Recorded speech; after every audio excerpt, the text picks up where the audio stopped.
Assalamu alaikum everyone, welcome to the platform of The Truth International.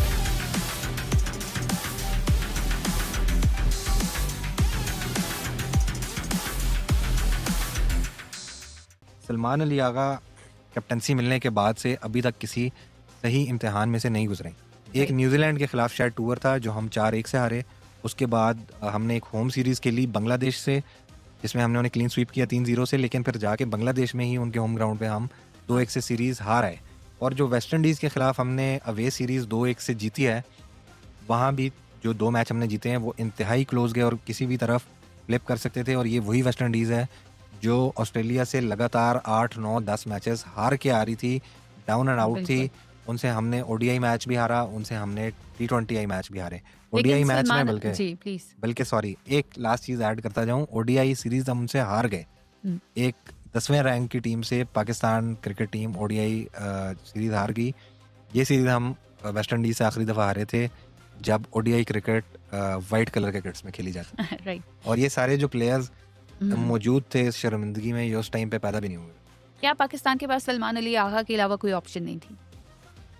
Option मौजूद थी। बाबर आजम ने actually जब दोबारा स्टेप डाउन किया कैप्टनसी से, तो मोहम्मद रिजवान को हमने कैप्टन बनाया ओडीआई और टी20आई दोनों का। और जो टेस्ट में कुराए फाल निकला वो निकला शान मसूद के नाम का। लेकिन अगर हम टेस्ट फॉर्मेट की भी बात करें तो शान मसूद कोई खतर खा परफॉर्मेंस नहीं दिखा सके। हम 3-4-5 सीरीज़ होम के ऊपर हम बांग्लादेश से टेस्ट सीरीज़ हार चुके थे।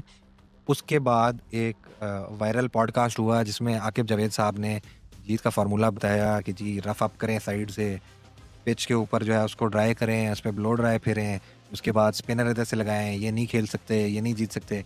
आपने देखा होगा, बड़ा वायरल पॉडकास्ट था। उसके बाद मोहसिन नकवी ने कहा कि ये इस बंदे की बातें मुझे समझ में आ रही है। मोहसिन नकवी साहब ने जो है भाग दौड़ संभाली आकिब जावेद साहब के हाथ में। ठीक है। उन्होंने ब्लो ड्राई लगाए, पिच को जो है रफ अप किया, और 2 स्पिनर्स जो थे नोमान अली और साजिद खान, इनको मौका दिया कि आएँ और आप अपने फ़न को आजमाएं। हम जो पहले मैच में 800 रन्स हमारे ऊपर इंग्लैंड ने कर दिए थे, हमारे 500 करने के बावजूद, और वो एक मैच हम हार गए थे। उस सीरीज़ में हमने एक्चुअली 2 मैच जीत लिए। लेकिन हर दफ़ा ये नहीं होता। शायद हम लोग किसी डिस्कनेक्टेड दुनिया में रहते हैं, बाकी दुनिया से नहीं करते। लेकिन हमने कब तक जो है आखिर ट्रायल ही करते रहना? कब तक ट्रायल बेसिस पर हम कप्स खेलेंगे इंटरनेशनल लेवल के? और यहाँ पे मेरा एक और सवाल ये है कि क्या पाकिस्तान के जब इतने बुरे हालात थे तो इनके पास चॉइस नहीं थी कि वो इंडिया को प्रेशराइज ना करते कि वो कप जो है यूएई में लेके जाता, बस खामोशी से घर रह जाते? अच्छा, ये जो है पॉलिटिकल रीजंस हैं इसके पीछे, और हम एक फूल्स पैराडाइज में रह रहे हैं। जैसे मैंने वेस्ट इंडीज़ के टेस्ट की बात की, जब दूसरी टीम को समझ आ गया कि ये क्या कर रहे हैं तो वो भी स्पिनर्स लेके आए ऑब्वियसली। और एक टेस्ट मैच तो हमने उनसे इस तरह जीत लिया, दूसरे में उनके स्पिनर्स हमारे ऊपर हावी हो गए और हम वो टेस्ट मैच होम पे हार गए। अगली जब कोई टीम आएगी तो फिर देखेंगे कि उस फॉर्मेट का क्या होता है। यही हाल हमारा ओडीआईज में हुआ, और अब इस वक्त टी20आई में भी हमारा सेम हाल है। हम तजर्बात करते रहते हैं।